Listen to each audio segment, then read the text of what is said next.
महाद्वीपों के बारे में जानकारी, जैसे कि अंटार्कटिका महाद्वीप और ऑस्ट्रेलिया महाद्वीप। आज इसी के ऊपर हम चर्चा करेंगे और इन महत्वपूर्ण प्रश्नों के आंसर और क्वेश्चन करेंगे।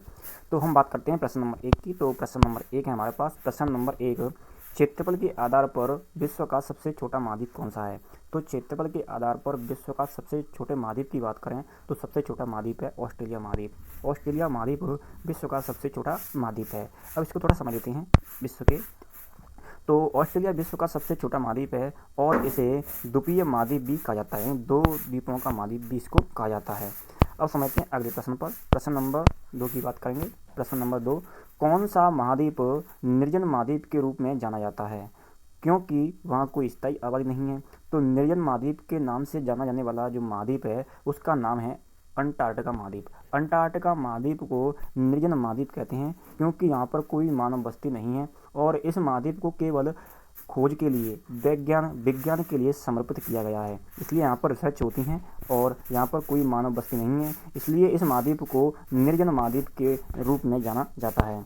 और चलते हैं अगले सवाल पर। प्रश्न नंबर 3 की बात करते हैं। प्रश्न नंबर 3 है, प्राचीन पेंजिया के विभाजन के, जैसे कि प्राचीन काल का जो पृथ्वी था उसका नाम था पेंजिया महाद्वीप और पेंजिया महाद्वीप के विभाजन के बाद उसके 2 भाग हो गए और उस 2 भागों में से उत्तरी भाग का नाम क्या है? तो उत्तरी भाग की नाम करें तो उत्तरी भाग का नाम था अंगारालैंड। अंगारालैंड था उस उत्तरी भाग का नाम। तो इसका ऑप्शन नंबर डी इसका राइट आंसर होगा। प्रश्न नंबर 4 की बात करते हैं। प्रश्न नंबर 4, निम्न में से कौन सा भूभाग गोंडवाना लैंड का हिस्सा है? निम्न में से कौन सा भूभाग गोंडवाना लैंड का हिस्सा है? प्रेजेंट में देखा जाए तो इसमें 4 ऑप्शन दिए हैं, उत्तरी अमेरिका, एशिया, यूरोप और प्रायद्वीपीय भारत। तो प्रायद्वीपीय भारत है जो कि गोंडवाना लैंड का प्रेजेंट में हिस्सा है, यानी प्रायद्वीपीय भारत गोंडवाना लैंड का भारतीय प्रायद्वीप है जो कि गोंडवाना लैंड का हिस्सा है। तो इसका ऑप्शन नंबर डी इसका बिल्कुल सही आंसर है। अब चलते हैं अगले सवाल पर। प्रश्न नंबर 5 की बात करते हैं। प्रश्न नंबर 5 है, अंटार्कटिका का कितने प्रतिशत भाग सदैव बर्फ से ढका रहता है? तो अंटार्कटिका महाद्वीप की बात करें तो अंटार्कटिका महाद्वीप पर सबसे ज़्यादा बर्फ रहती है और इसका जो भाग है वो 98% भाग है जो सदैव बर्फ से ढका रहता है, इसलिए इसका 98% राइट आंसर होगा। इसका सही आंसर बी है।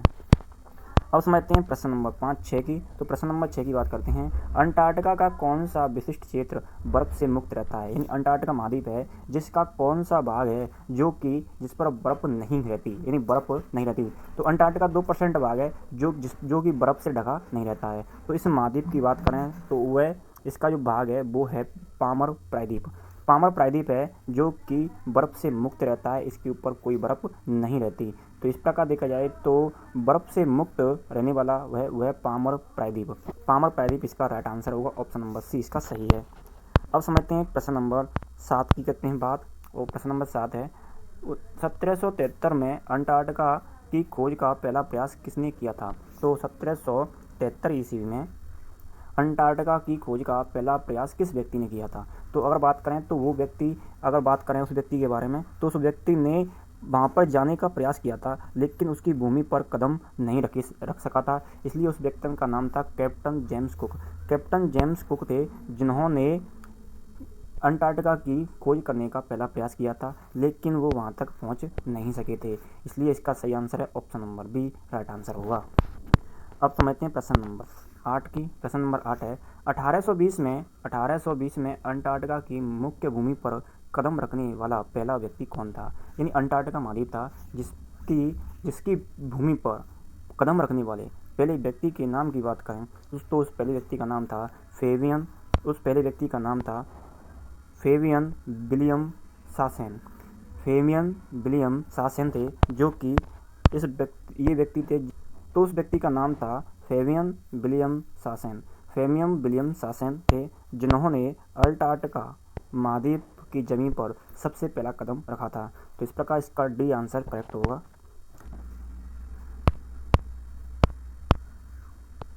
प्रश्न नंबर 9, अंटार्कटिका पर पहुंचने वाले पहले भारतीय व्यक्ति कौन थे? तो अंटार्कटिका महाद्वीप पर पहुंचने वाले पहले व्यक्ति की बात करें तो पहले व्यक्ति थे जिनका नाम था रामचरण दास थे जो कि अंटार्कटिका महाद्वीप पर पहुंचे थे। पहले भारतीय व्यक्ति थे जो अंटार्कटिका महाद्वीप पर पहुंचे थे। तो इसका right answer option number B इसका करेक्ट आंसर है। प्रश्न नंबर 10 की बात करते हैं। प्रश्न नंबर 10 है, दक्षिणी ध्रुव साउथ पोल पर पहुंचने वाले पहले भारतीय कौन थे? अगर साउथ पोल पर पहुंचने वाले पहले व्यक्ति की बात करें तो साउथ पोल पर पहुंचने वाले पहले व्यक्ति का नाम है डॉक्टर गिरिराज सिंह श्रोही। डॉक्टर गिरिराज सिंह श्रोही थे, जो कि अंटार्कटिका महाद्वीप के दक्षिणी ध्रुव पर, जो कि 90 डिग्री पर वहाँ पर पहुँचे थे। तो फिक्स इसका सही आंसर ऑप्शन नंबर बी होगा, डॉक्टर गिरिराज सिंह। डॉक्टर गिरिराज सिंह श्रोही दक्षिणी ध्रुव के बिंदु पर पहुंचने वाले पहले भारतीय व्यक्ति बने। अब बात करते हैं प्रश्न नंबर 11 की। प्रश्न नंबर 11, ऑप्शन नंबर 11, तो अंटार्कटिका महाद्वीप की सबसे ऊंची चोटी कौन सी है? तो अंटार्कटिका महाद्वीप की सबसे ऊंची चोटी की बात करें तो इस चोटी की जो ऊंचाई है वो 4892 मीटर है और इसका नाम है माउंट विंसन मैसिफ। तो इस चोटी के नाम की बात करें तो इस चोटी का नाम है माउंट विंसन मैसिफ। तो इसका सी आंसर, इसका करेक्ट आंसर है ऑप्शन नंबर सी, इसका सही आंसर होगा माउंट विंसन मैसिफ। और इसकी ऊंचाई की बात करें तो इसकी ऊंचाई है 4892 मीटर, इसका करेक्ट आंसर है। अब समझते हैं प्रश्न नंबर 12 की बात करते हैं। अंटार्कटिका का एकमात्र सक्रिय ज्वालामुखी एक्टिव वोल्केनो क्या है? अंटार्कटिका का एकमात्र सक्रिय ज्वालामुखी कौन सा है? प्रश्न नंबर 12 की बात करते हैं।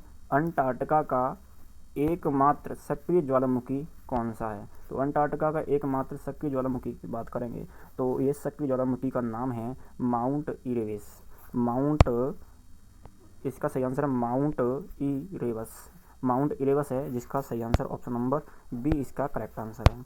अब इसमें थोड़ा सा और इसको समझें तो माउंट इरेबस है, जो कि इसका सक्रिय ज्वालामुखी प्रियंट में ये सक्रिय है।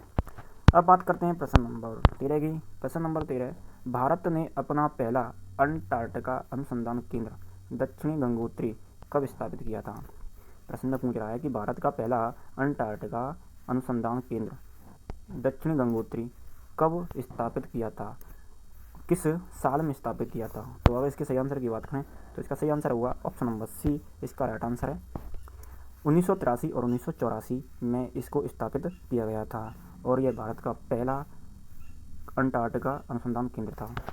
प्रश्न नंबर 14 की बात करते हैं। प्रश्न नंबर 14, भारत का मैत्री अनुसंधान केंद्र अंटार्कटिका में किस वर्ष स्थापित किया गया था? तो मैत्री की बात करें तो मैत्री किया गया था 1989 में। तो 1989 में ये इस मैत्री अनुसंधान को अंटार्कटिका में स्थापित किया गया था। तो भारत का मैत्री अनुसंधान केंद्र अंटार्कटिका में 1989 में स्थापित किया गया था, इसलिए इसका डी आंसर बिल्कुल करेक्ट होगा। प्रश्न नंबर 15 की बात करेंगे। प्रश्न नंबर 15 है, अंटार्कटिका में स्थित रॉस सागर किस लिए विश्व प्रसिद्ध है? जो रॉस सागर है वो किसके लिए विश्व प्रसिद्ध है? तो इसके सही आंसर की बात करें तो इसका सही आंसर होगा ऑप्शन नंबर सी, इसका सही आंसर है। विश्व का सबसे बड़ा समुद्री और संरक्षित क्षेत्र है। यह विश्व का सबसे बड़ा समुद्री और संरक्षित क्षेत्र है, इसलिए यह विश्व प्रसिद्ध है। तो इसका सी आंसर इसका करेक्ट होगा। प्रश्न नंबर 16 की बात करते हैं। तो प्रश्न नंबर 16, कौन सी पर्वत श्रेणी अंटार्कटिका महाद्वीप को दो भागों में विभाजित करती है? तो कौन सी पर्वत श्रेणी अंटार्कटिका महाद्वीप को दो भागों में विभाजित करती है? तो अगर इस श्रेणी की बात करें तो इस श्रेणी का नाम है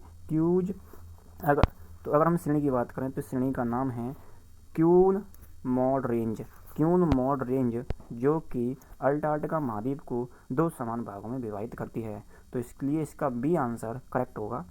तो क्यून मॉड रेंज इसका सही आंसर है। प्रश्न नंबर 16 की बात करेंगे। कौन सी पर्वत श्रेणी अंटार्कटिका महाद्वीप को दो समान भागों में विभाजित करती है? तो कौन सी पर्वत श्रेणी अंटार्कटिका महाद्वीप को दो भागों में विभाजित करती है? तो अगर इस श्रेणी की बात करें तो इस श्रेणी का नाम है क्यून मॉड रेंज है, जो कि अंटार्कटिका महाद्वीप को दो समान भागों में विभाजित करती है, इसलिए इसका बी आंसर करेक्ट होगा। प्रश्न नंबर 17 की बात करते हैं। प्रश्न नंबर 17, किस महाद्वीप को विज्ञान को समर्पित महाद्वीप कहा जाता है? जैसा कि मैंने पहले बताया था, तो अंटार्कटिका महाद्वीप है जिसे विज्ञान के लिए समर्पित महाद्वीप है, यानी यहाँ पर वैज्ञानिक जाते हैं रिसर्च करने के लिए, इसलिए इसका सही आंसर होगा ऑप्शन नंबर डी, अंटार्कटिका महाद्वीप इसका करेक्ट आंसर है। अब समझते हैं अगले सवाल की बात करेंगे। तो अगला सवाल हमारे पास इस प्रकार होगा। तो प्रश्न नंबर 18 की बात करते हैं। अब प्रश्न नंबर 18 है। अब आते हैं ऑस्ट्रेलिया महाद्वीप के ऊपर कि ऑस्ट्रेलिया महाद्वीप की खोज किसने की थी। ऑस्ट्रेलिया महाद्वीप की खोज प्रश्न नंबर 17 की बात करें तो प्रश्न नंबर 17, ऑस्ट्रेलिया महाद्वीप की खोज 1770 में किसने की थी, यानी किस व्यक्ति ने की थी। तो ऑस्ट्रेलिया महाद्वीप की खोज 1770 में किसने की थी। अगर हम इसके राइट आंसर की बात करें तो इसका राइट आंसर होगा ऑप्शन नंबर बी, इसका सही आंसर है captain James cook. Captain James cook ने 1770 ईस्वी में ऑस्ट्रेलिया महाद्वीप की खोज की थी। अगर हम बात करें तो यह ऑस्ट्रेलिया महाद्वीप के पूर्वी तट की इसने खोज की थी। किसकी खोज की थी? पूर्वी तट की खोज की थी। तो इस प्रकार इसका right answer option number B correct answer है। अब समय पर 19 की बात करते हैं। कौन सी मुख्य अक्षांश रेखा ऑस्ट्रेलिया महाद्वीप के मध्य से होकर गुजरती है। कौन सी मुख्य अक्षांश रेखा ऑस्ट्रेलिया के मध्य से होकर गुजरती है। तो अगर इसकी बात करें तो इस रेखा के नाम की बात करें तो इस रेखा का नाम है मकर रेखा। मकर रेखा है जो कि ऑस्ट्रेलिया महाद्वीप के मध्य से होकर गुजरती है। तो इसका right answer option number A, इसका सही आंसर होगा ऑप्शन नंबर ए, 100% सत्य है। प्रश्न नंबर 20 की बात करते हैं। प्रश्न नंबर 20, ऑस्ट्रेलिया की सबसे लंबी पर्वत श्रेणी कौन सी है। ऑस्ट्रेलिया की सबसे लंबी पर्वत श्रेणी कौन सी है। तो अगर बात करें इसकी पर्वत श्रेणी के बारे में तो ऑस्ट्रेलिया की सबसे लंबी पर्वत श्रेणी का नाम है ग्रेट डिवाइडिंग रेंज। तो ग्रेट डिवाइडिंग रेंज है जो कि ऑस्ट्रेलिया की सबसे लंबी पर्वत श्रेणी है। तो इस प्रकार इसका सी आंसर करेक्ट होगा। अब बात करते हैं प्रश्न नंबर 21 की। प्रश्न नंबर 21 भी काफ़ी महत्वपूर्ण प्रश्न है।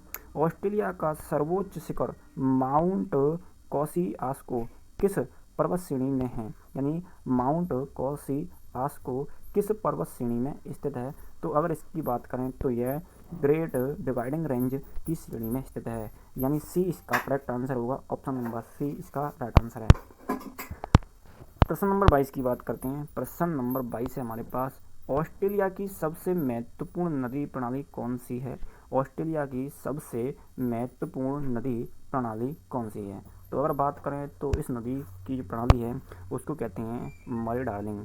मरे डार्लिंग यह एक महत्वपूर्ण नदी प्रणाली है। तो इसका सही आंसर होगा ऑप्शन नंबर ए, इसका करेक्ट आंसर है। अब बात करते हैं अगले सवाल की। प्रश्न नंबर 23 की बात करते हैं। ऑस्ट्रेलिया में पाए जाने वाले शीतोष्ण घास के मैदानों को क्या कहते हैं। ऑस्ट्रेलिया में पाए जाने वाले शीतोष्ण घास के मैदानों को क्या कहते हैं। तो घास के जो मैदान हैं उनको ऑस्ट्रेलिया में बात करें तो क्या कहते हैं, ऑस्ट्रेलिया में उनको डाउस कहते हैं। क्या कहते हैं दोस्तों? डाउस कहते हैं। तो डाउस इसका सही आंसर होगा, इसका डी आंसर इसका करेक्ट आंसर है। प्रश्न नंबर बात करते हैं 24 की। तो प्रश्न नंबर 24 है, विश्व प्रसिद्ध मेरिनो भेड़ का सबसे बड़ा उत्पादन देश कौन सा है। तो मेरिनो भेड़ का सबसे बड़ा उत्पादन देश है, उस देश का नाम है ऑस्ट्रेलिया। ऑस्ट्रेलिया विश्व प्रसिद्ध भेड़ का जो उत्पादन करता है, इसका right answer option number D इसका सही है, यानी विश्व प्रसिद्ध मेरिनो भेड़ का उत्पादन करने वाला सबसे बड़ा देश है ऑस्ट्रेलिया। तो ऑस्ट्रेलिया इसका राइट आंसर है। प्रश्न नंबर 25 की बात करते हैं। ऑस्ट्रेलिया के भेड़ पालन केंद्रों पर काम करने वाले मजदूरों को क्या कहा जाता है। तो ऑस्ट्रेलिया के भेड़ पालन केंद्रों पर काम करने वाले मजदूरों को क्या कहते हैं। तो वहाँ पर जो मजदूर काम करते हैं उनको हम जयकारू कहते हैं। जयकारू इसका राइट आंसर होगा, ऑप्शन नंबर डी इसका 100% सत्य आंसर है। तो इस आपको जानकारी कैसी लगी कमेंट करें, वीडियो को लाइक और चैनल को सब्सक्राइब करके जाएं। मिलते हैं अगली जानकारी के साथ। जय हिंद, जय भारत, आपका दिन शुभ हो।